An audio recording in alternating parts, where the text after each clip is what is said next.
the kid, guys. We're doing this a bit different, man. We're going live. We're live. But this is not the hangout. This is, of course, it was called Raps and Beats, Beats and Raps, Beats, Raps and Raps and Raps. But now we're starting on What's Classic. This is episode 3. I'm sorry that the few other episodes have not come out. We just ran into some technical issues, aka. So for this week, we are rolling with Dr. Dre's The Chronic. So it's me, your boy Double H. I'm joined by Daniel T. What's up, guys? Yeah, so this is what we're gonna be doing. It's see, before I even start, I think it's weird. So I listened to this album like really fully, properly, because again, whenever you listen to an album when you're growing up, you don't really hear it fully. You see the music. Because I remember when that obviously iconic track came out on MTV back when I was in Nigeria and so forth. But I listened to the album like properly in my adult age, like maybe like some months ago, and I was like, "This is not really that good." I was like, "Is this really a classic?" So I then listened to it again, like today, and I was going through. I was like, "Wait a minute, it's actually a bloody good album." So I don't know. Maybe I was in a different headspace when I listened to it, but when I listened to it now, I'm like, "Oh my gosh!" I now get what this album's about. I now get the vibe. And I think the key thing about this album is that it's a vibe. It's a vibe. And I think this is where actually what came out first, this or Doggy Style? I'm pretty sure it was this. This album was the introduction to Snoop, essentially. Oh yes, there we go. Okay, boom, yeah. So this album came out in December '92, and Doggy Style came out. I don't know the month, but I know it came out in '93. So this was his introduction. Okay. Yeah, man. No. Because and also he was like 18, I think. He was young. I don't know. No. Because he actually says in one line, he actually just mentioned, "Oh, I'm an 18, blah blah blah." He actually mentions his age on one line, so I'm just assuming that I think this guy was actually 18. So yeah, no. So I think basically the reason why I wanted to say that is this was because I mean you saw what Dr. Dre was doing in the NWA album and everything, but I felt this was really where he really fully showed his genius as a producer and literally created a sound. Like he literally just forged a sound, and I don't think that we've ever seen. Basically, the only thing I can liken it to is when Neptunes came in, where like the sound was so different and so unique. You're like, whoa, and they completely changed the dynamic of how music and rap was made. So that's the only kind of impact on rap that I think I can liken what this album was. Because I think when this album came out, the way he was using synthesizers, like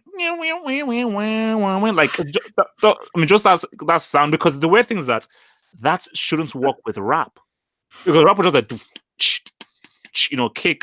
like kick snare drum, very simple stuff, but he was bringing a whole new element and a whole new different sound effects that shouldn't really work, but he made it so, because normally those things that he was bringing in were more like to do with the disco era, the synth era that were used by maybe 80s pop bands.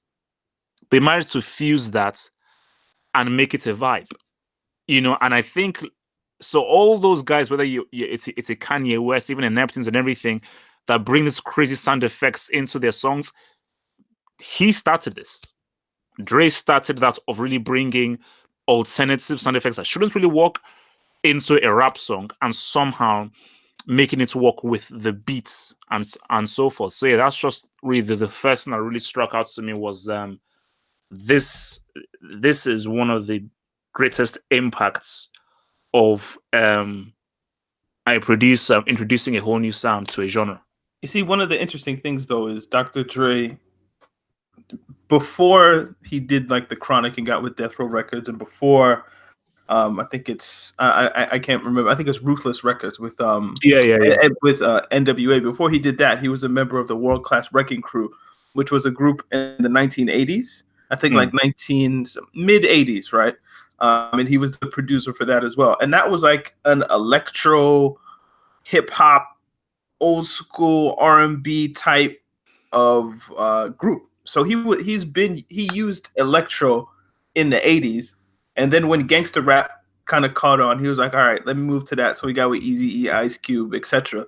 But then when he was back to doing his own thing in the early 90s, after NWA broke up, I guess he was like, let me fuse those two things that I've done together and then add something new. And when you say it kind of changes the way hip hop sounded, we haven't talked about a West Coast album before. I mean, we've done, this is the third episode people are hearing, but the reason I picked this album is because we haven't touched West Coast yet. We've done Illmatic, Reasonable Doubt. We've talked about Lupe Fiasco's Food and Liquor, which you guys will hear eventually, hopefully. We've talked about Most Def Black on Both Sides, which you guys will hear, hopefully. But this, I wanted like each of us pick an album. So the album I wanted to pick, I was like, you know what? We've done East Coast.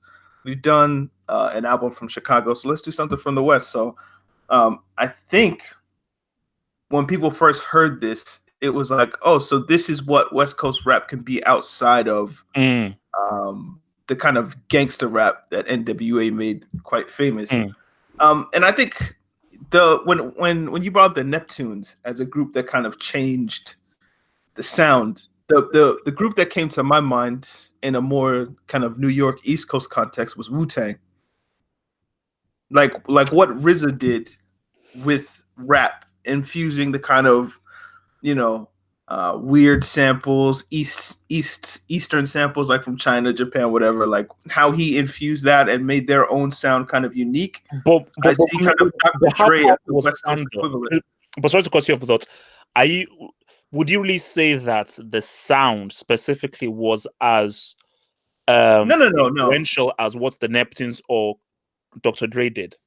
I think the creativity of how they use samples and how they made New York sound a bit different. And we'll get into like the whole content of what these guys are rapping about. Yeah. Like yeah. I find Wu-Tang and kind of West Coast rap, they link in some ways with the whole misogyny and all that kind of stuff. So we will get into that, I'm sure. But I see Dr. Dre and the RZA as kind of similar spirits in that way. Oh no, yeah. I mean, and I think they are. I mean, I think when you look at, because again, the what's it called, Straight Out of Compton, that was actually a very good film in really just sort of understanding what Dr. Dre was about. Because obviously, like, if you didn't really know the behind the scenes and everything, you would like, oh yeah, this is the guy, blah blah. That's that produced all the tracks for NWA, and he was like the man behind the desk doing all of the beats. But I think when you really see what he does, because again for me, I'm like a amateur poor man's kind of producer. I do it when I have total free time. So it's just so interesting seeing the guy making the beats, and looking at just how meticulous he is about it, about what everyone does, how everyone says everything. Because I just felt that when he was doing the NWA stuff, it was really at the behest of Eazy-E. So he had freedom, but freedom to a degree, and I still feel like if it was under duress. So it's not really only a case of like, he because he was doing his own album, as you said, or he was able to infuse that his synthesizer background into the stuff. But I just felt that without Eazy-E there, where this is not a group anymore. This is now my album. I'm the guy now. Because really Eazy was really the boss, really, and everybody sort of looked up to him because he was the guy that was out there that everyone liked. He was the cool guy, so everyone looked up to him. But now on this album, it was really him being the boss, being himself. So this is where he could really flex his muscles as a producer. One thing I want to ask, I don't know whether you know. So we all know that he doesn't write his rhymes, which, look, That's not a big deal. So who wrote his rhymes for this album? Probably Snoop if I had to guess, Oh, but I don't know. no, because I was about to say Ice Cube, but no, I think at this point him and Ice Cube are not really on top of Yeah. them, you know. Yeah, no. I No, don't think because they were getting along at this point. But it's we could look at perhaps the personnel and see who got writing credits. mm. So Snoop Dogg's in a lot of the writing credits. Um, the DOC is in some of the writing credits. So I would say that Dre probably had some input on his lyrics. Let's not say that he doesn't write anything. Mm. And I think Snoop was probably like the main ghostwriter, if you will. Yeah. What was I gonna say? Or who knows? Maybe he had bars left over from like Cube back in the day. Probably So he just used. it's not really recycled in. Um, Yeah. what was I gonna say? See, for me, the thing about this album, and I think is sort of keeping it in tune with the whole "What's Classic" Mm. series, and I think we'll probably get to Kanye West because I believe that because we're talking about rap, it's just not enough for the beats to be amazing. And I think for me, like what makes a great track and what makes a great album is the kind of balance of the musical production and the rapping quality. So let me ask you this though, just as a general thing, and we'll maybe get more into chronic specifically. Would you say Dr. Dre is a good rap? How good of a rap would you say Dr. Dre is? Let's just say ignore whether he writes his lyrics or not, just based on just in a vacuum. You just hear him rap. How good of a rapper would you say that he is? Who are we comparing him to? Like, are we comparing him to like Biggie? Or are we comparing him to me? Just like if you're comparing Dr. Dre to me, then he's a great rapper. If Oh you're no. comparing him, As in, no, let me land. If you're comparing him to the great rappers, if we're really trying to figure out like what's classic, and we're using the scale of like Biggie, Nas, Snoop, even to a point, like he's not that great. He's like a mediocre rapper, but he gets the job done. mm. So yeah, I would say that. Yeah, it's not so mediocre rapper because again, I just asked like how good of is he as a rapper in rap. So let's just not say, oh well, he's better than guys. No, just in rap, how good of he mediocre. So He's better than us, but that's not saying much. yeah, but what does that say? Look. The last time I rapped, I was a teenager. So, and that is where we get the argument with this because for me, I think that's amazing production. Snoop Dogg. As soon as you hear me, like, no, this is a star. This is a complete star. And of course, we'll get to what the guy did on Doggy Style. I think the other rappers that come, I think RBX, the DOC, all those guys, boom. And as you said, Dr. Dre does the job. He does do the job. But you can tell that he just doesn't have the same kind of execution, rapping wise, as the other guys. And I think what you have is, you see, for instance, let's say that there weren't a lot of features, and maybe Snoop Dogg, or he had like out of 10 tracks, maybe 3 of the tracks only had features, and the rest were just him by himself. I don't know whether that would work better and expose him more, or that would perhaps be a lot better because you'd be more used to him as a rapper. But when you put him on the same track with a Snoop Dogg and you hear how Snoop Dogg goes like, Weezy, I was like, whoa, what the? It sort of really shows the unbalancing kind of quality between. Yeah, it's like because there's so many features with there's Snoop, there's A lot of Jazz, features. there's Corrupt, Warren G. Like there's so many great rappers on this record. That's That what it's I like said. No, did you know? it's like if you threw me on a pitch with like Chelsea or Real Madrid. Mm. It's like this guy. Why is he here? It's like who is this guy? Like Look, he's man, kind of hiding don't in the 11. So you know what I mean. So yeah, so for me, Dr. Dre's like a semi-professional footballer that's playing for Real Madrid, but he's like really good at tactics. So he's the one he's like orders everyone. So you can see. Yeah, so for me, that's why So you said that's just on one side. That's maybe that's something we'll sort of get into. Is that can we call this a classic where the okay, it's weird because look, so my thing is okay. Can you call this a classic where the main rapper is a mediocre rapper, but at the same time, he has so many features. It doesn't seem as if he's really the main rapper because this almost feels like if it's like a double act. Like Dr. Dre and Snoop Dogg are like the two double acts of the because Snoop is in so many of the tracks that it doesn't really feel like if it's a Dr. Dre album by himself because Snoop is in so many of the tracks. So when you just take it as that, you're like, well, it's pretty good because Dr. Dre is being helped up and embellished and wrapped in cotton wool by Snoop and all the other features and everything. Do you know how like maybe DJ Khaled like he like releases albums but he's never in the album? Yeah. What if all the songs on a DJ Khaled album were like classic records, but it was a DJ Khaled album? Could we still consider it classic? Like I think if the songs are good, then it could just be classic. I don't like who compiled it and like who put it together. I don't really mind that much. But how much does DJ Khaled rap on them though? It's like zero. He raps on them zero. He's like a good facilitator. He puts people in the right positions. Yeah. And then they do it. I don't think he has a classic, but that's the first person that came to mind of like somebody who doesn't do anything. Dr. Dre, at least, I found Snoop Dogg. I put him on my album. I created all of the tracks. Like all the production is me. Like at least he's doing something. You know what I mean?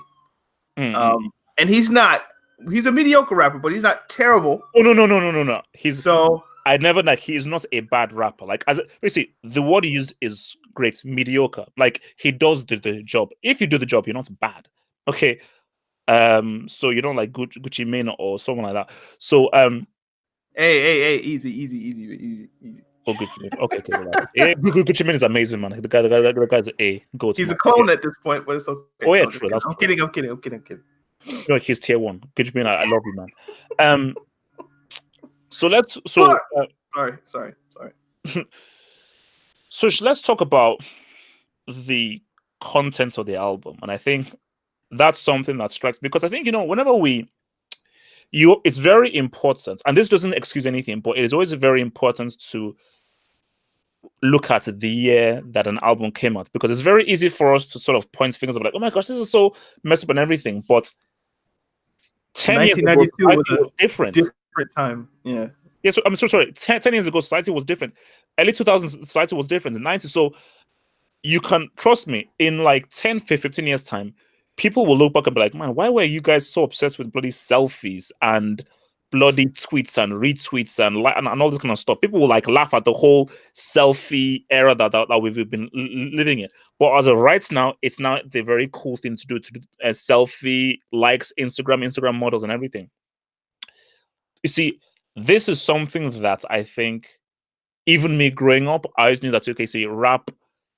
And this is something that you had a really issue with, which is how they view on women and the misogyny and things that were being said. Because I don't know what the track is. There's one track that's like, I mean, this is like bloody hell, man. I mean, like if you release this now, like your career is ended 5 times over. Yeah. So are we allowed to swear on this? In moderation, but yeah, I mean, but so like when you have tracks like These Nuts and Bitches Ain't Shit. I mean, the last track, you know how we talked about like Illmatic, how like it closes with like It Ain't Hard to Tell, and it's like the most fantastic closing record. When you get to like Bitches Ain't Shit, and the problem is, could you imagine listening to this for the first time in '92? Like that's an amazing song. All things told, like the rap is good, the beat's good, but they're gonna have you saying bitches ain't shit but hoes and tricks, lick on these nuts and suck the dick. I'm like, you listen to that and it's damn near 2020. It's just like, why do I like this? I mean, it's like, I mean, that's why, for instance, you're putting me in a bad position, Drake. Yeah. I like this, but I shouldn't, No, but it's one of those things of where, like, okay, for instance, like, it depends on your mindset because when you first see, like for instance, when you first listen to that stuff, and when I was listening to that stuff growing up, these kinds of tracks, it didn't really fully register to me what the rappers were saying. I just looked at it in a very musical sense. So it wasn't really fully registering of like, okay, what are these guys really saying? I was like, oh man, look, okay, nice rapping, nice music, okay, sonically it's cool. But I think when you now get a bit older, you have more life experience, and you're now really properly channeling the content and the words, then it hits you in a much different way. And the thing about this is that look, it's 1992.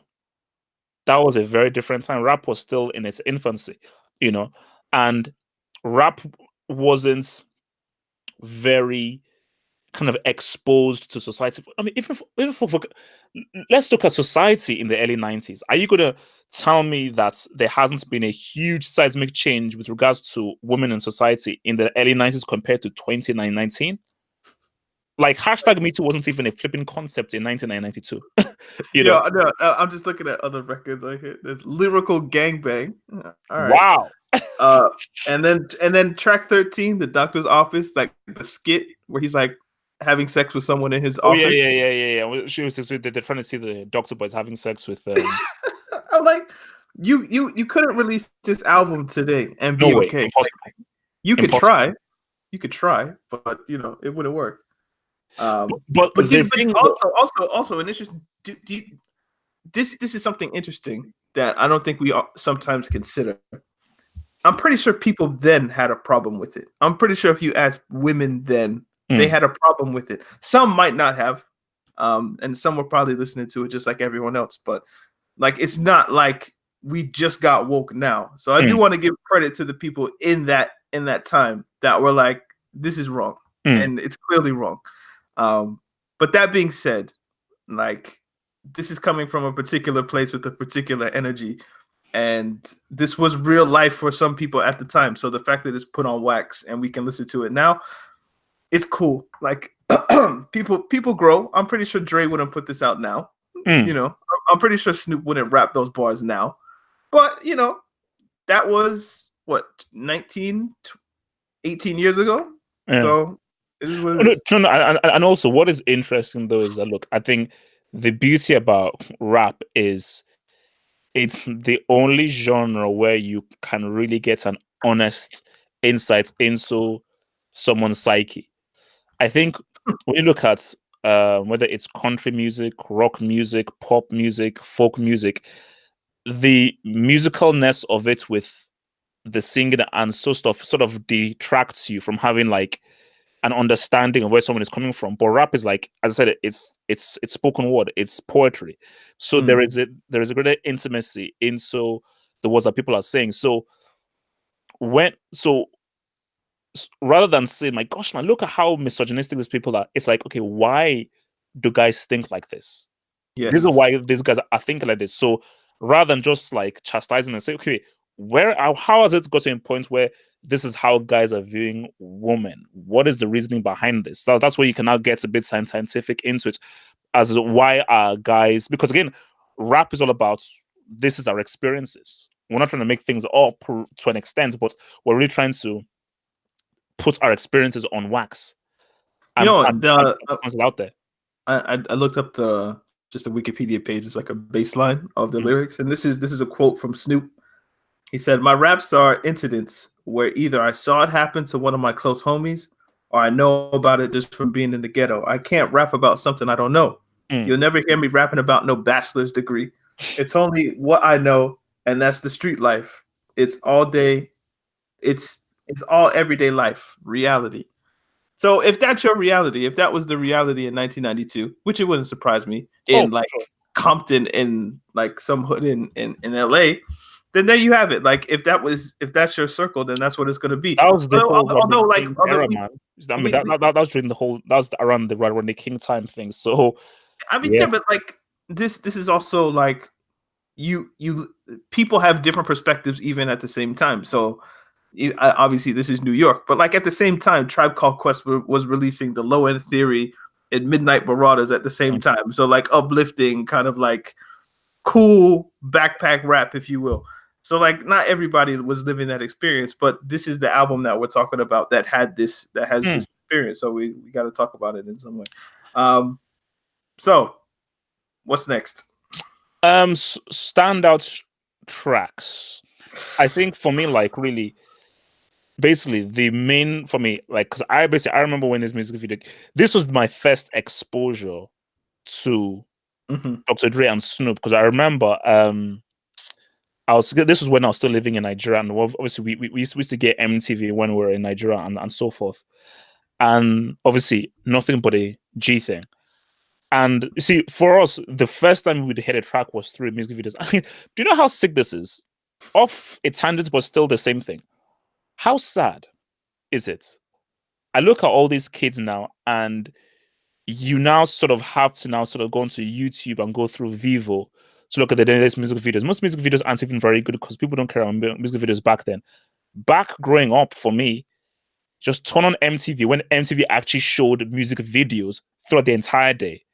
And you just sit down and just wait and say, oh my gosh, Thingy has a new track. And the first time you'd hear a new track from a new artist was their music video. And that was how you'd be introduced to their new track, which was such an exciting way of viewing it by just sitting down, okay, blah, blah. I've seen this music video before. What's this? Boom. Like, I even remember a time, I don't know whether you would remember, like when Nirvana brought out Smells Like Teen Spirit. I swear to you, that music video was played at least 60 times every single day. Almost every other music video was Smells Like Teen Spirit. I was like, I've never seen a music video on rotation like that. But just like that whole era of like sitting down and just watching music videos for the whole day, that's gone. You know, which is so unfortunate. But yeah. So I remember in Nigeria doing this, and I was like, wait, why are they having a barbecue? Because like it's basically because I was confused. I said, so wait a minute, I know these are rappers, but first of all, the production doesn't make any sense because they're in the hood. But why does it sound? Why does the music sound like that? And why they're having a barbecue? So there were so many.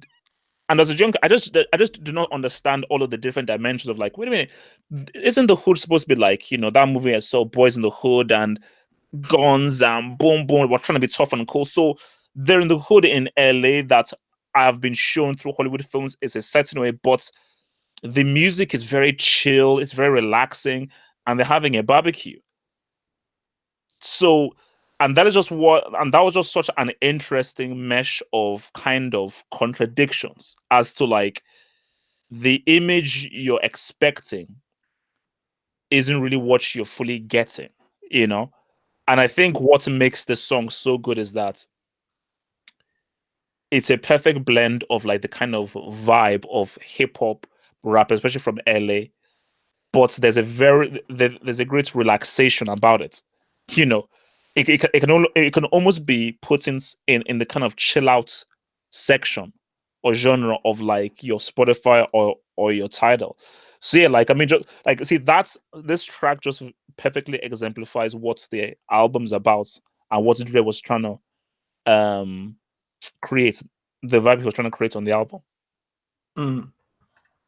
Yeah, I always like when I think of that track, it's always 1, 2, 3 into the 4. Snoop Doggy Dogg and Dr. Dre is at the door. Like Snoop, maybe we can have a larger discussion just on Snoop later. Oh no, yeah, like it's his voice and just the way he sounded on these records was just amazing. Like whatever kind of difficulties Dr. Dre had rapping, Snoop Dogg more than made up for it. Like he is the breakout star of this album. So that it's thing, like that record is like quintessential Snoop. Oh, you know, no. I think again, which is why. Again, it goes back to Dre because it's like this is where you knew that Dre like, and that's and this is always a key thing in life. Know your talents, know your limits, know your role. Know your role. It's like Dre from the get-go, he never tried to be a rapper. See, I think Puff Daddy really wanted to be a rapper. I think he really wanted to be a rapper, and I think he really pushed it. But I think once he reached his limits very early, and he was like, "All right, I think this is enough now." I think for Dre, he always knew that I'm a producer, I'm not a rapper. I think it was Eazy-E that pushed him to rap, or someone else pushed him to rap. He didn't actually want to rap, but someone actually pushed him to do the rapping. So I think for Dre, it was like, you know what, I'm just gonna just do the rapping because I just think it'll be cool just to it'll be a and this is even him the kind of orchestrator thinking. I think in his mind, rather than his ego saying I should rap, I think that in his mind he thought that thematically it would actually work if I rapped, if they knew that the producer also rapped. I mean, how many before Dre, how many producers rapped? Remember, the DJ DJ'd, the rapper rapped, and that was it. The guy who made the tracks never rapped. I'm So pretty sure. maybe I'm wrong, but this might be the first time where the producer was also rapping as well, extensively. Yeah, like when you said something about Diddy, it reminded me like this album came out on Death Row Records, so Mm. I think we gotta kind of acknowledge Suge Knight in a way. Yeah. But when he was like, to all you artists out there who don't want to be on a record label where the executive producers all up in the videos, all on the records, dancing, they come to Death Row Records. Like it is kind of like that thing of like Dr. J was cool, just kind of I think in kind of like a ghetto Quincy Jones or whatever it is, just like I'm here to make the best music possible. If that means I have to rap, then fine. Yes. Yes. If that means that Snoop Dogg gets to shine, then fine. But I'm here to make the best music possible, which is why I think people consider this record a classic. If it was just Dr. Dre trying to prove that he was a rapper, as we said, it wouldn't have worked. But the fact that he knew his limitations and then could find people to elevate the production, because maybe he was thinking like, I have great beats, but I need great rappers to go with this. Yeah. Because he must have known like I'm not the greatest rapper. So how do I elevate this music, or how do I make sure that the rapping and the music is on the same level? Let me get Stu, let me get Warren, let me get XYZ, and they came on and they did that thing. So put it this way. If he hadn't had found Snoop and it was him and the other rappers they had, this album wouldn't work. Like Snoop was essential to this album. Like the beats, amazing beats, completely revolutionary beats. But I think sort of like the icing on the cake, the kind of like magic sauce, the key ingredient was Snoop. Because his voice, like the way it skips on the beat, it's just just even the flow. So in pocket, his flows are just dope. No, I mean, look, we'll get to Doggy Style, but I will stand by this claim that Snoop has the best natural flow in rap of all time. Just based on flow, for me, I'd say it's between him and Biggie, but I would argue that Snoop probably has the best flow in rap of all time. I was thinking Biggie, I was thinking maybe Pun, but yeah, no. It's close. No. No, see, Pun is like, because there are a lot of words and technicalities just based on just flow and just how he effortlessly just dances through. Eminem? No. Who? What? Excuse me? Who? Man, nah, please. Guys, sorry for any Eminem fans out there. I'm just letting you know right now, we will not be doing an Eminem album. I'm sorry. Break for you when we're not doing an Eminem album. You know, actually, like I listened to the first Eminem record, like the very first one. It's not that bad. It's actually I wouldn't call it classic, but it's not that bad. Oh, you mean the Slim Shady LP? No. The one before that. Oh, Infinite. Infinite. Yeah, I listened to that. It's not that bad. Like I actually kind of like it. All right, but yeah, it was a joke. Yeah, no. Yeah, I mean, he sounds quite robotic. So yeah, it's like Snoop does it. Like have you ever heard just Snoop Dogg talk? Yeah, he talks in rhyme. Like he's an interesting guy, man. That's why like even when you hear him freestyle, it is so effortless, and I think because he talks in rhyme, it is you know how guys like when you ask them to freestyle, they sort of have to get into a freestyle state of mind. But because how Snoop talks, as you say, he almost talks in rhyme and talks like if he's flowing. When he freestyles, it's actually not that far removed from how he actually talks. Yeah, so it makes it that effortless because that's just who he is. Like he's just one of those guys. So that was nothing but a G thing. I need to watch the video again because I don't have a reference for the video really. I think I might have seen it like once or twice. Oh my god, that's for me. Probably Is that the one where there's like a barbecue there in front of a house? There's like a huge party. The house, and the CC Snoop of Right. the house, and they're just like going through like it's pretty much all outside. It's all outside, Yeah. and you're just I seeing like remember. guys hanging around the picnic, barbecue, and all that kind of stuff. But you see, like for me, I'd see that's probably that's video and maybe the Dr. Dre Tupac video where I forgot the song where it's like Mad Max, like apocalyptic. California Love. Yeah. What's it called? I would say the two most iconic music videos of all time. Sorry, the two most iconic rap music videos of all time. But nothing but a G thing. Like it's just an iconic music video, iconic.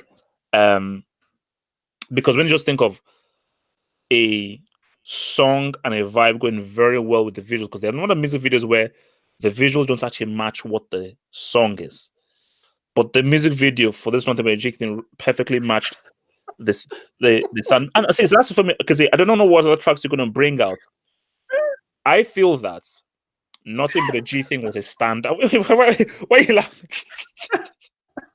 Because oh god, what? Because you said like the music videos that match the vibe of the track, and I thought of Nelly Tip Drill. I've not actually seen the music. Nelly Tip You haven't seen Nelly's Tip Drill? No. a BET uncut classic. I used to stay up late at night just so, I was 13, 14, just so I could watch, BET uncut. It's another one of those like, so this is what we were thinking of women back in the day. Like, okay. But, it is what it is. But yeah, that Nelly Tip Drill matches the vibe of the song quite well. But well, basically, a guy on the live chat just said that he thinks whatever Snoop is smoking gives him the ability to rhyme whatever he's saying. You know what? I was gonna bring up that the first record is called The Chronic, and the record is called The Chronic. The first song called The Chronic. The album art is Rolling Papers. So we probably need to talk a little bit about the first record, right? Just the intro. Like, it gives you that kind of G-funk, electro. I don't know. It's like Dr. Dre was like George Clinton, if you know anything about Parliament, Funkadelic, those kind of things. Like, that's what that was. So that the first record it always stands out to me, and I think we've talked about this over the albums that we've done. Like, it kind of sets the tempo. So it gives you what the album's going to sound like. It introduces you to Snoop Dogg right off the bat. You're like, who is this? This isn't Dre. And he's just kind of talking all just gangsta, I guess. So yeah, I do want to acknowledge that. So all right, maybe this is like a side conversation. Do you smoke, or have you ever smoked? No. See, I've never smoked weed. Like, I'm a square that way. Never in my life. But do you know why? And this is why I say, because people always ask me this. I'm like, you see, I have a very addictive personality. Same. And I know that the moment I smoke and I like it, I'll be very addicted to it, and it would really mess me up. Because I remember, like, there's certain times where I came close to smoking. I said something that if I start this, I wouldn't be able to. Same reason why I never really gamble. Because if I really get into gambling, I just know that I'll be addicted to it. Especially if I was to win, I'd be screwed. I'd be screwed. You know, we have similar personalities in that way. I remember I put like $20 on a gambling website, and I lost my money, and I was like, never again, because like I wanted so bad to put more money in that I had to like email the people, but like, yo, delete this account. Oh, no. Do you know what it was? 2006. I put £5 on Ronaldo to be top scorer at the World Cup, based on him being top scorer in 2002. Dude turned up overweight, and I think finished with like one or two goals. Never again. Yeah, but like for weed, it's one of those things where like I already have enough vices. Like my weight is something that I battle with, right? So I'm not gonna add cigarettes, weed, alcohol on top of something. Like, I'm not gonna put that stuff in my body. No. But if you're like Snoop, I guess, or Dr. Dre, like, they're fit human beings. Like, you might as well dabble in some vices and see what you can create. So Tosin would have been the perfect person to discuss this with, perhaps. Well, he ain't here, man. So, what's up? Yeah. Oh, by the way, Tosin is currently golfing right now. So if people that love Tosin's perspective on the podcast, he's golfing 18 holes somewhere in where he lives. I don't want to shout out his neighborhood, but yeah, This is just from being Tiger Woods. being Niger Woods or whatever. So actually, but again, this is something that was said because again, it's interesting that how the guy brings up the whole weed thing. Like again, sort of let me just use as an example. Do you know that the band, the Red Hot Chili Peppers? I've heard of them, never listened to the music. So basically, a lot of their fans believe that their best records were done when they were high, and once they stopped smoking and they became sort of sober, their albums were not good anymore. So could it be a case of where like actually being high actually helps in the creative process? I think it might. I think a lot of people swear by it. Just like I'm gonna roll a blunt, I'm gonna get high, and then we're just gonna make some music. Like I think it. It might be a case of if you think it helps you, it helps you. Kind of like a placebo effect. Like it might not even have that big of a difference, but because you think it does, it does. One of those. But maybe it actually does. I don't know. But as two people who've never smoked, I don't know if we're qualified to speak.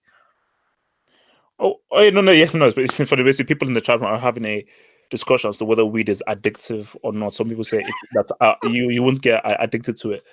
Who knows? Look, man. I mean, yeah. I'm like, if I maybe go down into a very depressing dark hole, and yeah, look, man, give me that weed, baby.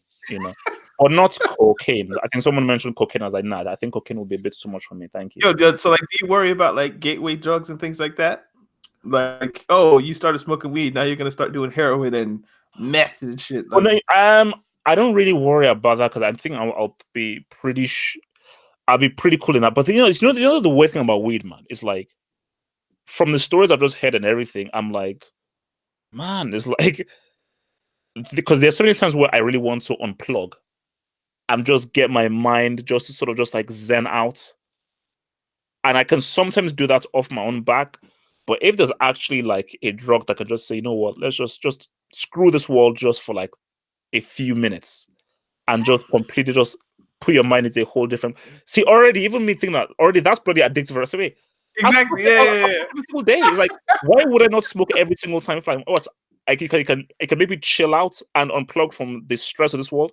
I'll smoke every hour. So, like I've always like the only way that I'd really do drugs is if I end up in like I have chronic pain. Not to no pun intended, but like if I had like some chronic back pain or foot pain, knee pain, arthritis or something like that, and the doctor was like, "Yo, Daniel, this is some medicinal marijuana." I'm like, "All right, let's do it." And obviously you'd get over the first steps of smoking for the first time. But yeah, that would probably be the only way that I'd be convinced to like smoke. So, but that's medicinal, and I'm pretty sure like they do things to it to where it doesn't give you that kind of high effects. It just gives you the medicine or whatever. These guys were putting shit in the weed to get them more fucked up to make the music. So, it is what it is. Like it says, the album is named for a slang term for high grade cannabis, and its cover is a homage to Zigzag Rolling Papers. So, if anybody didn't notice, like that's what the album art was. It's Dre looking in the mirror, and then the album art is rolling papers. So there you have it. No, I mean, but then it's like, is the album about? See, the album is not about that, but I think maybe me. I think it's not thematically about that, but it's perhaps musically about it. If you get what I mean. Yes. Yeah. It could be. It's like it's the underlying theme that's probably rarely mentioned. It's like, oh, we did this while high, so we're telling you right now. But the stuff we talk about might not necessarily be about weed. And which is what also brings in the West Coast sound and the East Coast sound, because I think again, look, rap was born in New York, and this was the home of New York. And I think I even remember when I remember this. I think it was Outkast that was saying it's so funny. Like Outcasts actually felt like outcasts, in the industry, because people just thought that rap should only be from the East Coast. And I think even more so than the people from the West Coast, the people from the South found it very hard to sort of get accepted. But I think the East Coast had a very lyrical way of viewing rap. It was very much about lyrics. Yeah, the beats were important, but it was very much about lyrics, punchlines, and so forth, and the quality of the punchlines and the content. But I think what this album brought was we're now sort of expanding the genre where the content is there, but it's told from a different perspective, and we're actually bringing in a vibe musically. Because the East Coast never really had a. See, actually, the best way to summarize this album is that it's a vibe. It's really a vibe, and the whole album as a whole is a vibe. And I just think that you didn't really get that. That basically, there'd been no album before this that had this sound or this feeling. I think rap albums were much more about content, and about how good the rapper is and what the rapper is saying. In this, it's not really about what the rapper like. I don't want to diminish the content, but let's just keep it real. It's not as if they were saying anything profound on this album. Content wise, they were not really teaching you anything like, oh wow. Basically, basically there was no like KRS-One. This isn't KRS-One or Rakim, where KRS-One is literally teaching you stuff track to track. But I think what this was about, look, this is a musical genre. And in any art form, you can approach it from different points of view. It becomes very boring if there's only one minute way of portraying this art form. So I think what this West Coast guys did and what was rated, you know what? Let's us create a sound that's a bit more musical, that's a bit that expands this. And I think which is why this album is so important, is it's sort of took the shackles off what you could do in a hip hop album. Are you familiar with like the Bay Area, like Oakland, California, those kind of areas? Like, I haven't gone back and listened to like the early Too Short stuff or the early E40 stuff, but I would assume like it probably had a similar kind of sound. I wouldn't be sure, but I would just like to throw those out there. Like, I'm pretty sure the Bay Area had stuff that kind of sounded like this, like in the 80s. Yeah, and also like I think where you live reflects the sounds that you make. Exactly, like for instance, like if you look at a Wu-Tang or these kind of guys, concrete, urban jungle, lot of cars, very close-minded. Train, I was just about to make the point, like those guys are in hooded jackets, flight jackets, like hooded jackets. It's cold, it's winter. Cold, like, but then you now compare that to palm California. trees, cars, long roads, spaced out. Because again, like my brother, like he lived in New York and he lived in LA, and he prefers New York a lot more to LA. And he says like in New York, most of his friends are there. It's a greater communal feel, and there's a much closer vibe. Everyone talks to everyone in New York, but it says in LA it's more spaced out. People are not really as close together. A lot more in LA, and it has a whole different vibe. So I think the kind of vibe that Dre is getting at, you could tell that it works for a place that is sunny, that has better weather, and is more spaced out. Like you couldn't really, so which is why it's so important to expand, a musical genre to different places, because it's almost impossible for a Wu-Tang or a Tribe Called Quest to make an album sound like a Chronic because of where they live. Because your mind wouldn't, even as a producer, your mind wouldn't think that way based on just because music, even if it's not words, music are words but told through notes. So the only way that you can express yourself in an album is through experience, and like the RZA, for instance, that kind of dingy, dirty, edgy kind of stuff was reflecting what where they were at in Staten Island, Brooklyn, and Queens, and so forth. So yeah, I would think like also maybe we could talk about this a little bit. Like in New York, I don't think like car culture is as big of a deal because you have subways. Like even how Illmatic opens up, you hear like the subway rolling, like people are on buses, public transport, all that kind of stuff. When you go to the West and even in the South, like obviously we'll get to southern record soon, but like just the way that like you want your trunk to knock, like you got the 12s in the back, like bass is a big thing, like just the way truck that wheels, yeah, just like there's a more like there's more open space, as you say, people are driving around, like I think you have to consider like who are you making the music for, how are they going to listen to it, all that kind of stuff. So yeah, I think that's kind of important to put out as well. Next standout record. You know what you said, like there's no like really what would you say, socially conscious records. How do you feel about what's it called, The Day the Niggas Took Over? How do you feel about that record? Wait, how does that? Because I sort of listened to the album just in one go several times, so I already wasn't, because again, like I was really picking onto the tracks. How does that? So how does it go again? So it starts off with like if you ain't down for the Africans here in America, point blank, period. If you ain't down for the ones that suffered in South Africa from apartheid and shit, damn it, you need to step your punk ass to the side and let us brothers and us Africans step in and start putting some foot in that ass. So yeah, it's like, and the hook is got my finger on the trigger, some niggas on the wild, but I'm living in the city, so it's do or die. Like, I think they tried a little bit. There we go. They tried, but like even there's like a KRS-One sample in here. So you know what I'm saying, like they tried to make a socially conscious record in like a hood way, you know, like imagining that black people took over. Yeah, but I still wouldn't call it a socially conscious track. I think that it's obviously them. It's obviously a bunch of young guys trying, obviously, to be socially conscious, but I just don't think that it was really there. I think it's a bit difficult to like call anything socially conscious after we did Black on Both Sides. No, but I think again, it's like, for instance, you brought up Tribe Called Quest. Yeah, different people, different experiences, different ways of thinking. Like, what's it called? Five Dog and Q-Tip were pretty much around the same age as Dre at the time. Like, I think they're all pretty much in the same kind of age group.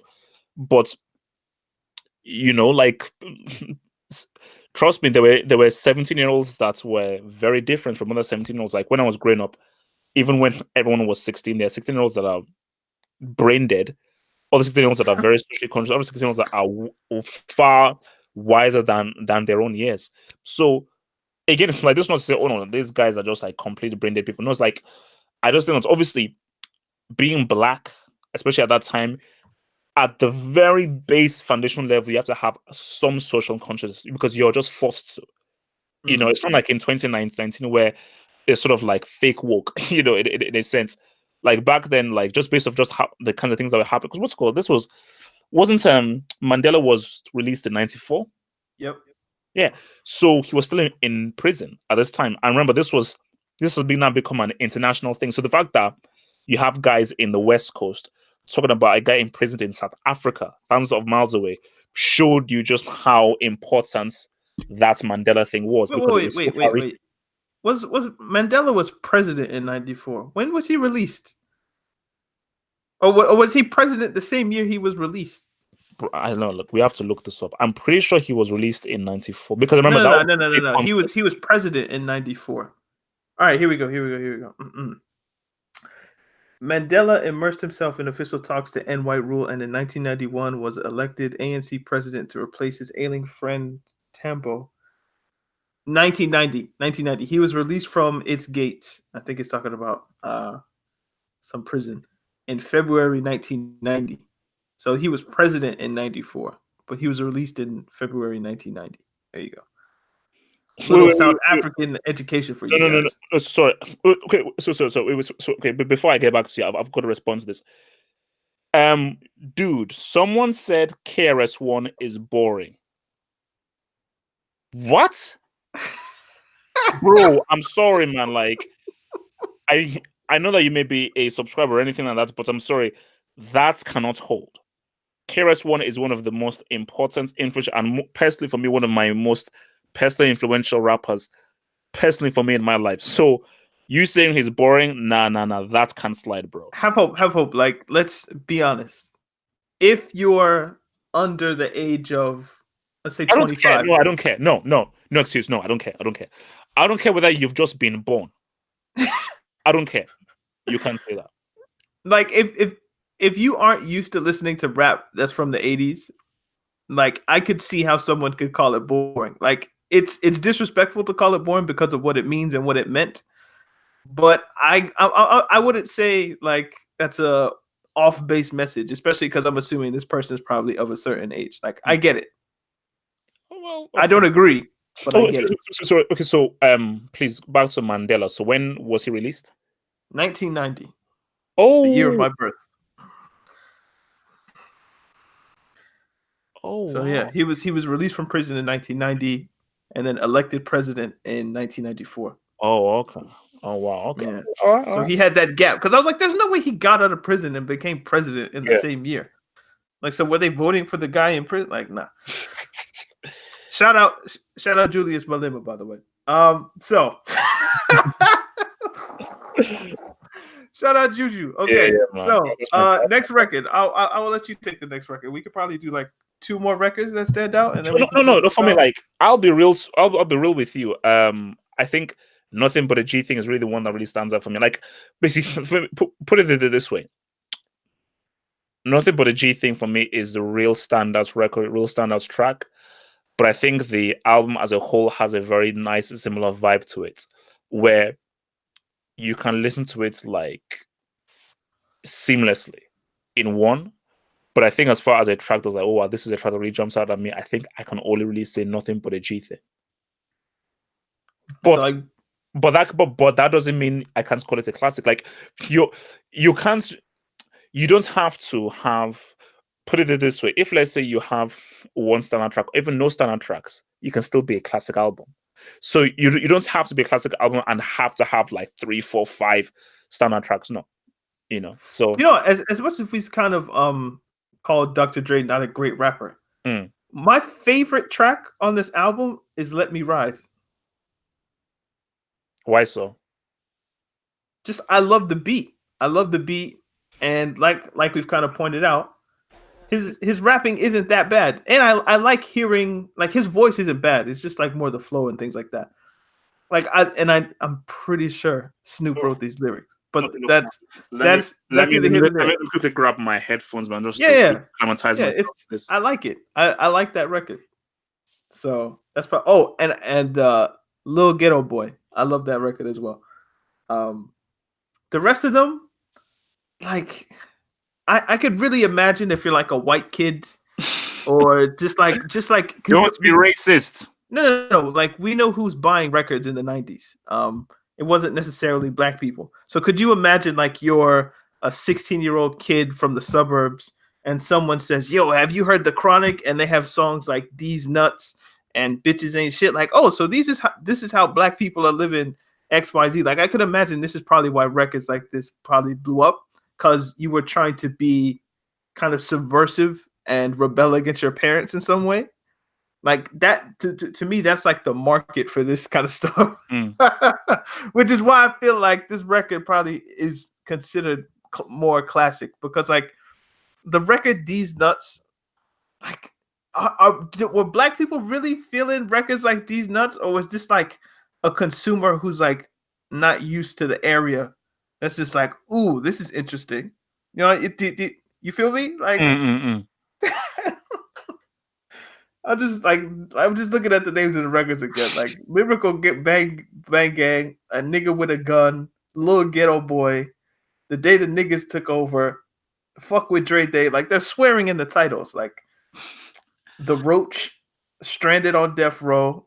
Like, I'm trying to put my mind in it. No, but you raise a very interesting point. That is this a bigger deal for African Americans or a bigger deal for white Americans?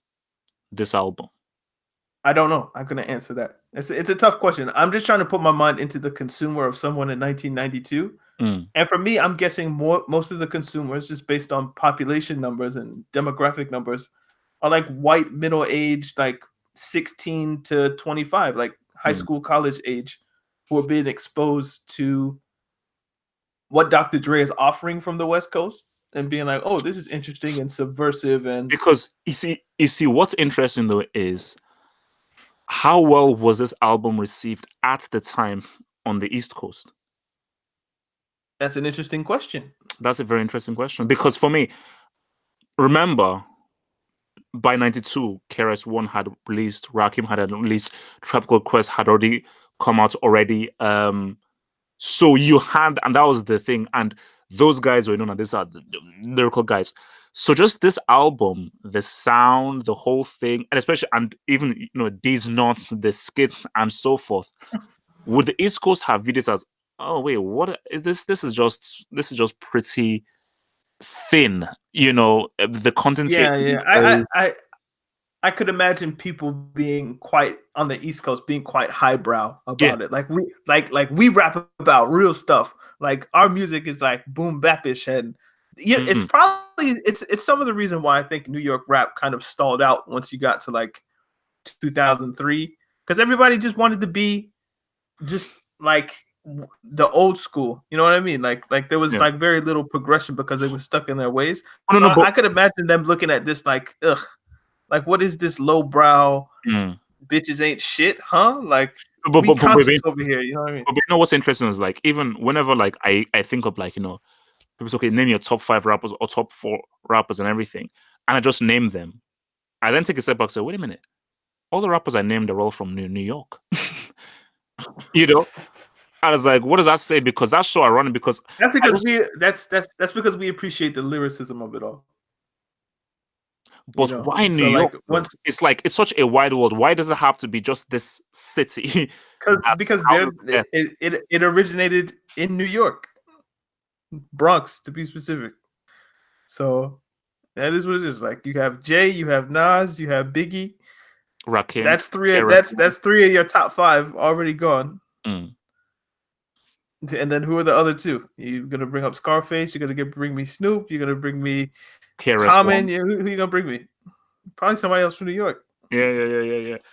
No, You no, get no, you no. you But I you think can bring me Ghostface. You know what I'm saying? You can, no, no. But it is interesting though, as in saying like, as in how would this have been viewed? Because I think that's why, like, when we now talk about the impact of this album, is like people still talk about Chronic a lot, and I think for me, I think this listen to it now, this is definitely a better album than 2001, and this is still definitely his best album.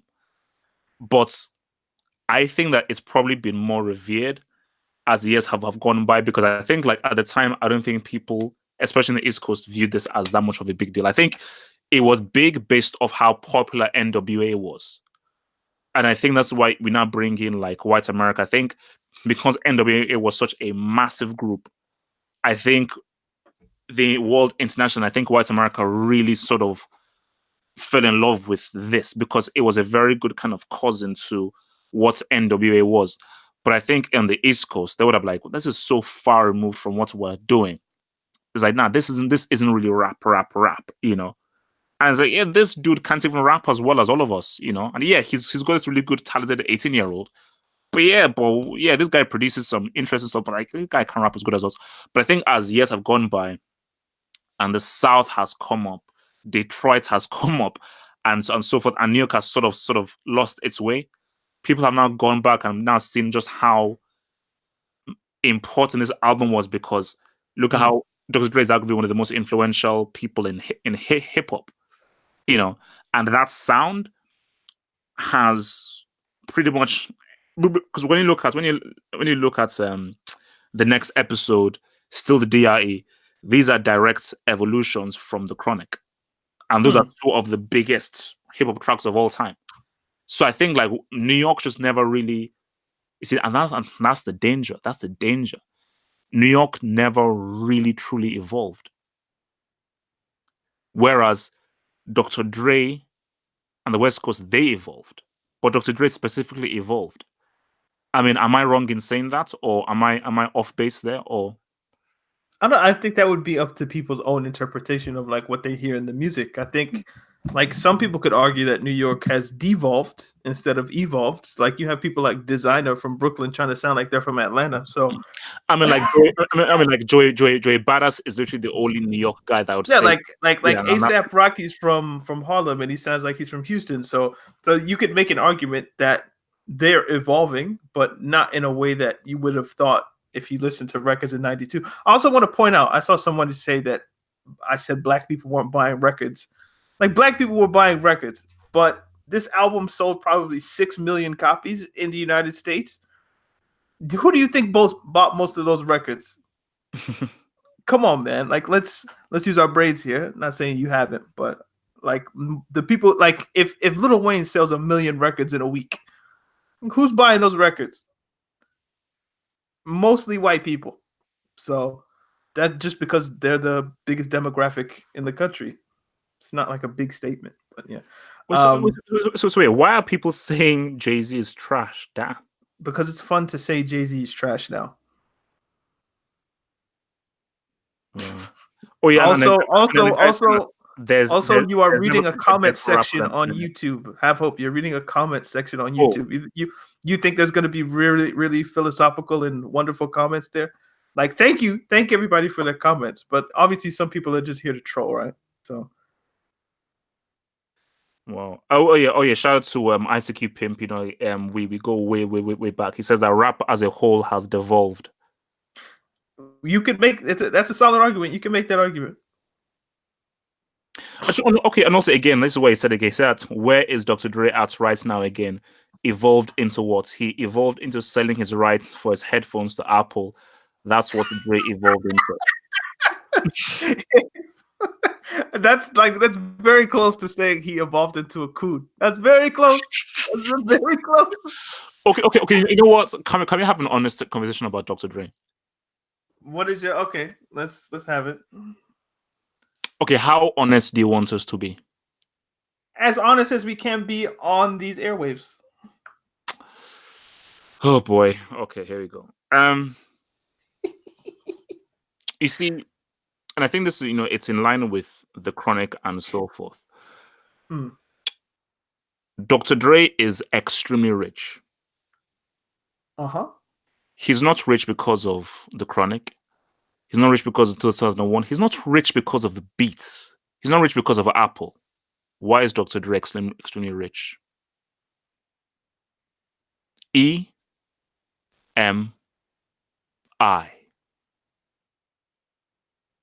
NEM. Okay, look. Okay, yeah, Eminem. Look, I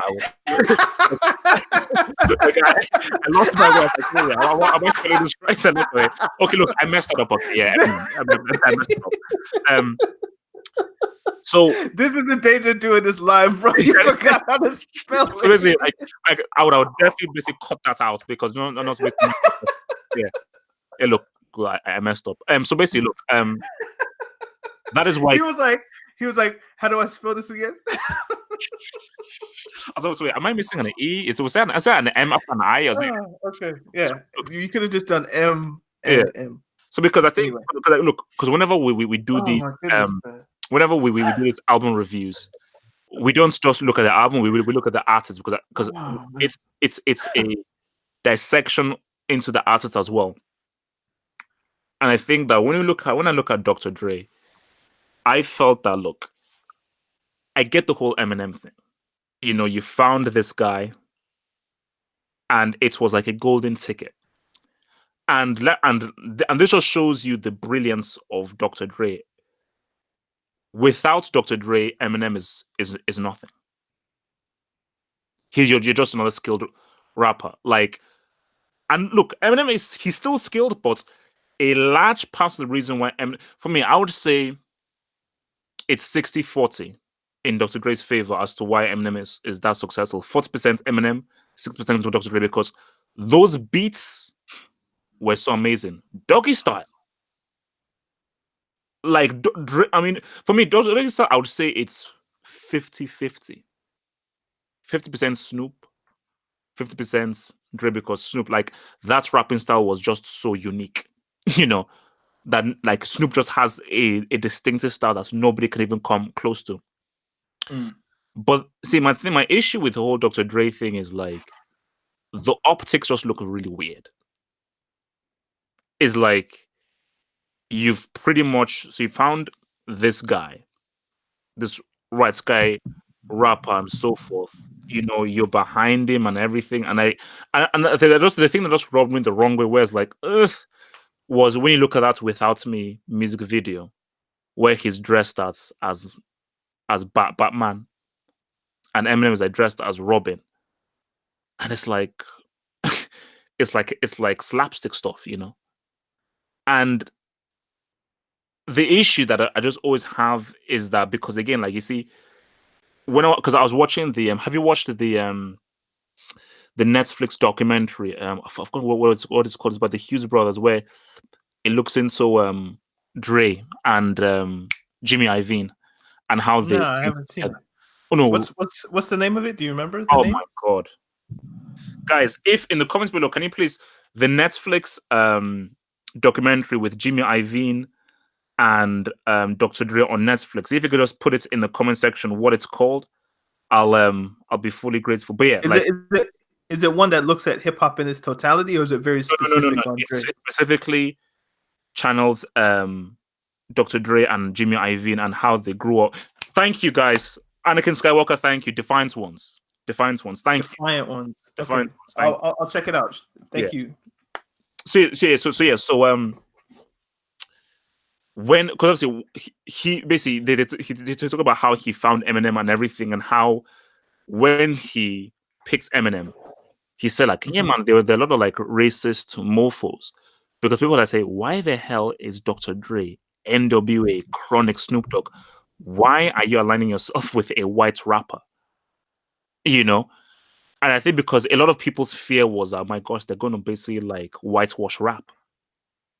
You know, you're going to bring this white, blue-eyed, blonde rapper in, and you're going to whitewash rap. Now that hasn't happened because of where Eminem was from. That hasn't and that was my fear. My fear was like, man, gosh, Eminem's just going to bring in all these white guys and just going to just whitewash rap. But that obviously didn't happen because obviously Eminem, because most of his friends are black and everything, that's it. He just wasn't on that. But my thing about it is, which is goes to the point that Isaac Pimp was making, is there's something about the whole Dr. Dre thing of where he is now that I just felt that when we look at what he did on the Chronic, has he actually done his career justice? Has he actually truly evolved? Would you really call what he's done with Eminem a proper progression from the Chronic and NWA? I mean, you made it. Look, you made a lot of money. That's a fact. But when you look at those albums that Eminem has made, those albums are multi-selling.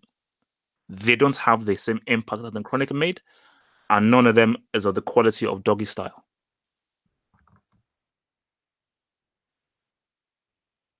You know, so I don't know where you stand on that. Oh, I just got a call from somebody. I'm like, Oh. it's probably like a telemarketer. Okay. It distracted me for a second. Like I don't know anyone from that particular place, but yeah. Look, I think Dr. Dre is a perfectionist in some ways. So the fact that I think he's released 3 albums since 1992. Maybe you could argue that some of his attention has been distracted by what he does with other artists and things like that. But if you listen to his last record that he released, Compton, like it's okay. It's not classic or anything like that, but it's good. I liked it. I mean, it's not one of his best, but I actually some of the beats there were very good. Yeah, and it's not. It's you can tell like he hasn't totally deviated from what he's been like in terms of like the artistic value of it all. Although it's probably not to the same level. And also, seriously, which is why you definitely have to watch Defiance Ones, because I think one of the best things about it is that it shows you just, even for both of them, it shows you just Dr. Dre's. This is why it has taken him so long to release the Detox album. Whether it's going to be called Detox or not, I don't know. Because he has such crazy attention to detail. Yeah, yeah. You know, and he is so focused and meticulous about every album that he makes that it takes him such like hence why look he's only released really like as far as because Compton was a soundtrack, but as far as the album, He's released 2, yeah, too. Chronic in 2001. Yeah, that's it. We're not gonna get Detox ever, I don't think. By the way, No. For example, I think it's almost 2020. People have wanted this for like the past 20 years. Like it's not happening. But to the Eminem point, if you see money, do you not take it? oh, for sure. For sure. That's kind of the premise. Kind of to my point of what was happening before. You don't think Dr. Dre saw who was buying the records or who was just buying music in general and was like, you think if I could make my own Elvis, that wouldn't be fantastic? No, Let's do it. Let's. You can't see. No. Look, I mean, look. It's too good to pass up. My gosh, a white rapper who looks like Eminem that can actually rap well. My lord, if I gave him the beats that I know I can give him in, I am swimming in money, swimming in cash. Like it's a home run. He's white, blonde, blue eyes. He can actually rap. So this not like even like he can actually rap, and my beats are going to just take him to the next level because I know that I'm going to give him the top beats.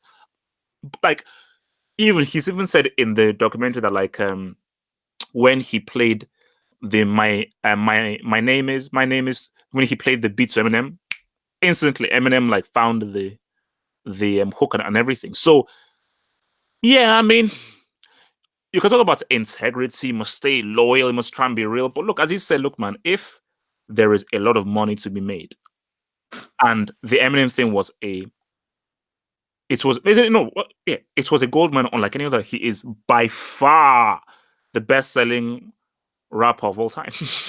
Yeah. Like I think he's the best-selling artist in the 2000s point blank period. Yeah. So I wouldn't. I'm pretty sure if you added up his album sales and singles and all that kind of stuff, it's probably over like 80 million, 100 million, 120, like somewhere in that neighborhood. My thing is that how many people truly appreciate how important Dr. Dre is to Eminem's success? I don't think he cares. Again, I think whatever he needs to do in order to get the project done in the best way, he'll do it. Oh no, whether he gets the accolades or not. Let's put Dr. Dre to one side. No. Let's put Dr. Dre. No, I'm not talking about how Dr. Dre feels. Let's put him to one side. I said, how many people, just in a vacuum, how many people appreciate how important Dr. Dre is to Eminem's success? Or do most people are like, no, it's about Eminem, the great, amazing rapper. He's just the producer who makes the beats. And so people just say, no way, Eminem could rap to any beat and he'd still be fully popular. Well, Infinite came out and that didn't do anything. But so, because again, this goes back to a common theme that we've always had in this series, that it doesn't matter how good a rapper you are, if the beats and the production isn't there, the song won't hit, the album won't hit. There are many amazing, talented rappers out there, but they just didn't have the right beats. Like again, people insult me for this. I still say that at his peak, cannabis is the greatest rapper of all time. At his peak. Oh my god. Easy, relax, just chill. Let me talk. I'll give it. At his peak, cannabis is the greatest rapper of all time. At his peak, but his peak was very, very short. But the issue with cannabis is that he never had a Dr. Dre. And you're smoking crack though. What? You're on crack. No. Full blown crack. No. But go ahead. But basically, put it this way, you know Royce the 5'9", the rapper. Obviously, you obviously know Royce the 5'9", the rapper. That's a question. Yes, I know who Royce the 5'9" is.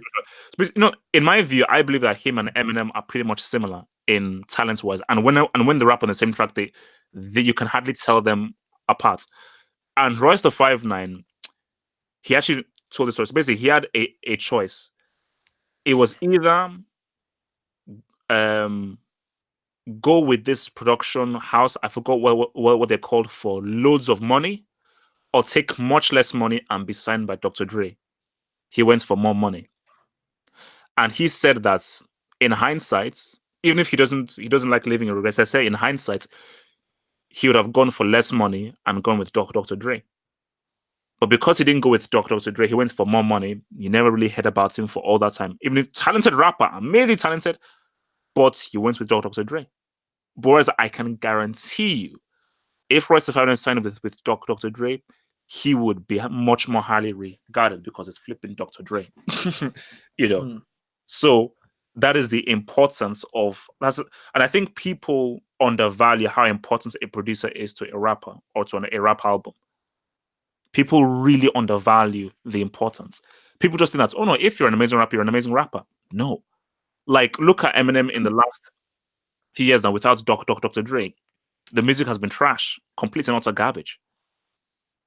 So, You know, back to how important Dre is, and his importance to hip hop and rap, and how iconic his album is. This is a good kind of segue into our next album that we're gonna do next week, I think, because Tosin said he wanted to do "Get Rich or Die Trying," which is 50 Cent and how 50 Cent, how Dr. Dre and Eminem basically took him and were like, you know what, we're gonna make your first album. Yeah. And according to Tosin, it may or may not be classic. To me, I think it is, but it's not. But we'll see. I don't know what he's smoking. Of course, that's a classic. Are you crazy? So you're gonna but yeah, I mean, album. What? 50 is another example of someone who he made the right decision in going with Dre and Eminem to an extent, and just kind of linking himself with those two. But yeah, we will get into that next week. All right, so Tosin's not here, but let's get into these ratings, man. So if we're gonna rate the Chronic, 1 to 10. No 0.5s. What are you going to give The Chronic by Dr. Dre? 8. See, I'm stuck. Like, I think it's a 9. See, like, personally, it's a 9. If I'm being objective, and see, this is an interesting one. I'm going to give it an 8, right? Even though personally, even though personally it's a 9. But okay, what am I trying to say? I have like two thoughts in my head and I need to spit one out.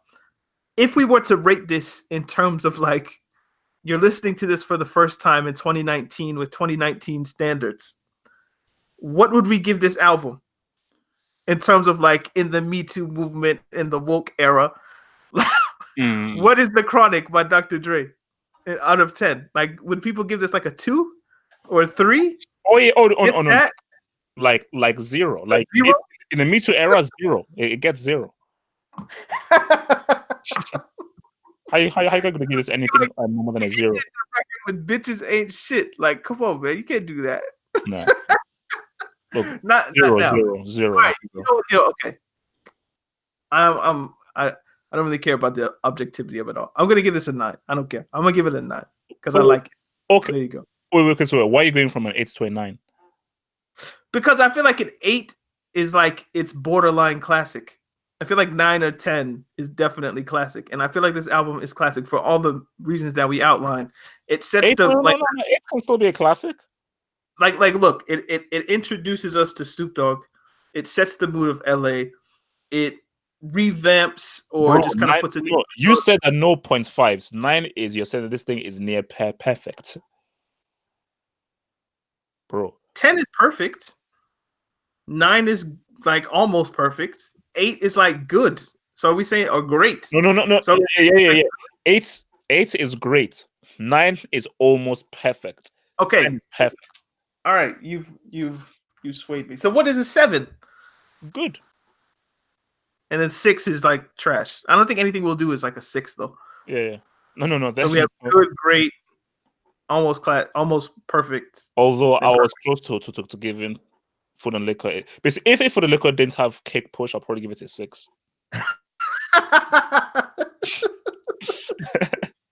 I listened to it again the other day. It's not that bad, man. Like, no. I never said it was bad, but my God, unnecessarily harsh with like your rating. I think you gave it a 7. Yeah, 7. Yeah, that's rude. That's very rude. So you got any final comments?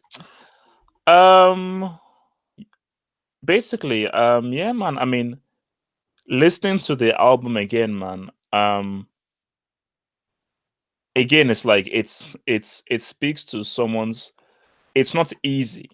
It's really not easy to create a sound, a distinctive sound. It's it's not easy. How many producers have we had in rap? How many beats makers have we had? For a guy to so stand out and to have such a unique sound is an incredible thing to achieve.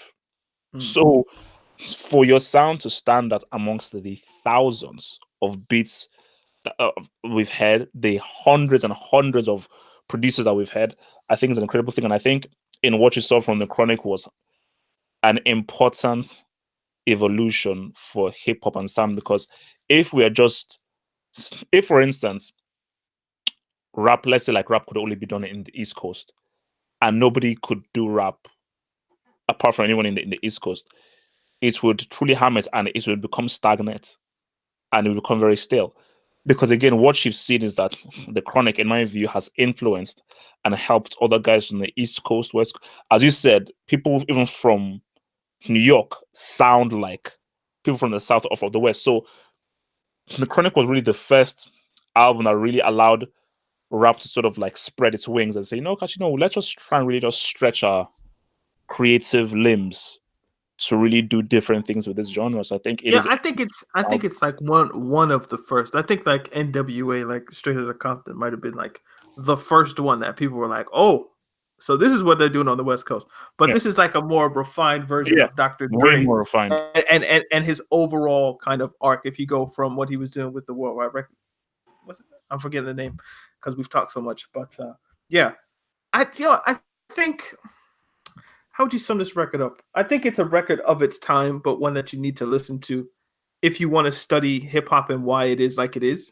I think if you want to understand, like, if you go back and obviously people have been going back and listening to Nipsey Hussle records and things like that. You want to go back and listen to Nipsey. You want to go back and understand Kendrick. I don't know how many records Snoop Dogg has released, but if you want to understand like why the West Coast sounds like how the West Coast sounds, then you have to go back and listen to the Chronic and be like, oh, okay. Like, this is why it is like it is. So without that, we don't get Snoop, we don't get Kendrick, we don't get Nipsey, we don't get, so many different artists and various artists that have come out. So we don't get Nate Dogg. Could you imagine like no Nate Dogg hooks? Ooh. Could you imagine like just no Warren G, like the Dog Pound, like none of that? So yeah, I think it's a seminal record and certainly classic. More for what it did to the culture than perhaps the music. Well, I guess the music is what affected the culture, so it's weird in that way. Do you know what? I'll just. Do you like West Coast rap, generally speaking, or is it more something like you dabble in it, but you don't really love it? Because that's more me. Like, I'll listen to it if I have to, but Oh no, I'm generally more like, give me try. Like, if I need jazz, I need like those samples and things like that. So. For me, no. I dabble in it. Like, they're just like particular artists and so forth. But I'm not really about Like as a whole, not really. I do it. I don't should. I don't know if I should say this, but I don't. Careful, man. Choose your words wisely. This is. I don't really like Bay Area rap. I don't really like the Bay Area at all. Like the E40 stuff. Now that to me it sounds clownish. Like that the hyphy music. I've never really liked that too much. Although Too Short is funny, but Bay Area rap I never really got into it. Like Little B and all those kind of rappers. Like I never really got into Bay Area. But yeah. I wonder when we'll come back to the West Coast. I'm sure you'll nominate Doggy Style eventually. So people in the comments say that we have to look at All Eyes on Me. So Pac, of course, man. Yeah. I forgot. We see Pac is an interesting one because when I think of his first records, like with the Digital Underground and all that kind of stuff, he's an East Coast rapper, really. Like Tupacalypse Now and things like that. Like Pac is a weird one. Baltimore, Oakland, New York, LA. It's just all in one. So, but yeah, I will definitely nominate Me Against the World if nobody else does, because these guys want us to listen to double albums. You know how long All Eyes on Me is? It's like 3 days. Like, I don't want to listen to a 3-day album. But anyway, so this was Dr. Dre's The Chronic. Yep. I thank you guys for listening to us just chat shit, basically. And I will let him close out his own channel. And very insightful. close out the episode, man. It's Oh, your yeah, channel. yeah. Guys, episode 3 is in the bag, man. You know, I mean, yeah, Technically, episode 5, bro. yeah, but they don't know that, so you just ruined the whole surprise. Oh, sorry. Episode 3, episode 4 will be on your way soon. It will either be Food and Liquor by Lupe Fiasco or Black on Both Sides by Mos Def. So it's a surprise. Either one of those is going to be the next episode that will be dropping next week. But yeah, but after 4 and 5 drops, from henceforth we will be doing these live. So from episode 6 onwards, these will all be done live. Is today Friday? Thursday, sorry. All be done live Thursday night. Yep. All right. That's it, man. And you're from your boy HH. DT. Peace. Peace.